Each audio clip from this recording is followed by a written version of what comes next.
Sheriff Bob Johnson joins me now live. Thank you so much for coming on and great work on this. You said in your press conference that you want the teens tried as adults. Is that likely, and what are the next steps? Well, I hope so. And the next step is for the state attorney's office to send this to a grand jury. And once they come back with their findings, and hopefully they will be charged as adults, both of them. I mean, it's a heinous crime. There's no other way to say it. It's a heinous series of allegations that these two, 16 and 14, unbelievable, these ages. Now, Danika's mom has said publicly that Danika was in love with the 16-year-old. Are there any other details that you learned of that relationship? Were they dating? What do we know about that? Well, I don't know about the dating part, but we do know that she had a crush on the 16-year-old boy, and we believe that's why she went out into the woods with him.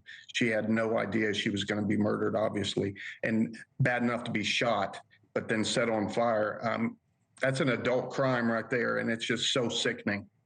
And detectives, correct me if I'm wrong, initially believed that this alleged murder stemmed from some sort of social media dispute, that the boys claimed Danika had blocked the 14-year-old, called the 16-year-old a worthless gangbanger. But you say the motive, right, doesn't add up with the facts you've learned in this case. No, it doesn't. I mean, to me, it doesn't. I mean, if you call somebody a name in 8th grade or whatever, I mean, how many of name-calling fights end up with somebody being shot and burned to death? I mean, it just doesn't add up to me. There was something else going on, and we don't know what that is. My detectives interviewed them both, and they stuck with the story of, yeah, they got called a name, so that's why they killed her. And they're saying the same story, both of them. Yeah, with minor differences, but when you're confronted with the police and you know that you committed a murder, we usually don't get 100% of the truth from anybody. Right, right. This arrest report says that the 14-year-old apparently told investigators that the murder was planned. The plan was to shoot Danika once, but the 16-year-old allegedly kept firing. Can you tell us about that statement? Does it match forensics? Do we know more about how she died? Well, we know there were multiple shots.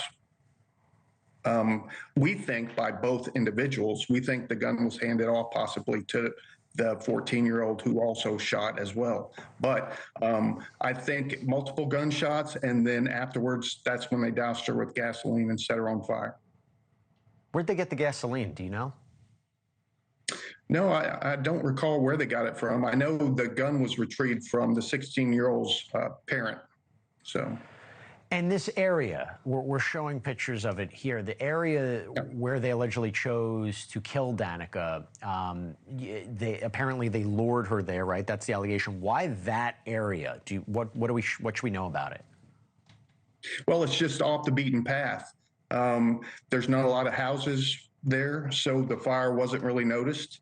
And that's the reason they took her out there. They could have killed her in the backyard somewhere, but you set a fire and the fire department's coming.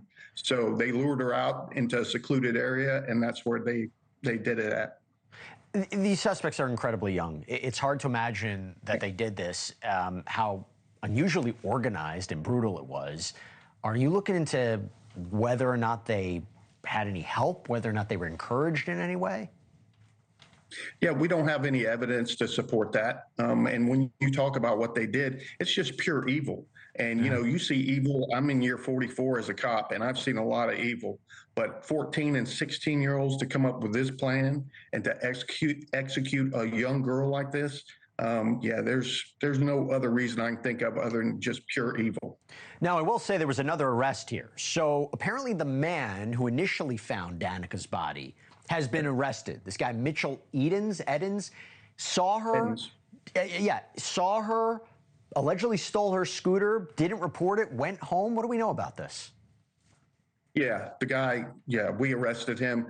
And for somebody to come across a dead body like this, and all you see the dead body and you see the scooter, and you don't call law enforcement, don't report it. I mean, just take the scooter. Who thinks of that? I mean, who comes up with a plan like that? So, yeah, this guy's in jail where he needs to be. He obviously is not going to be a contestant on Jeopardy anytime soon. And, yeah, he just took the scooter and left the scene. Thank you for watching. Subscribe below and download our NewsNation app right now on your phone, and you will get fact-based, unbiased news for all Americans.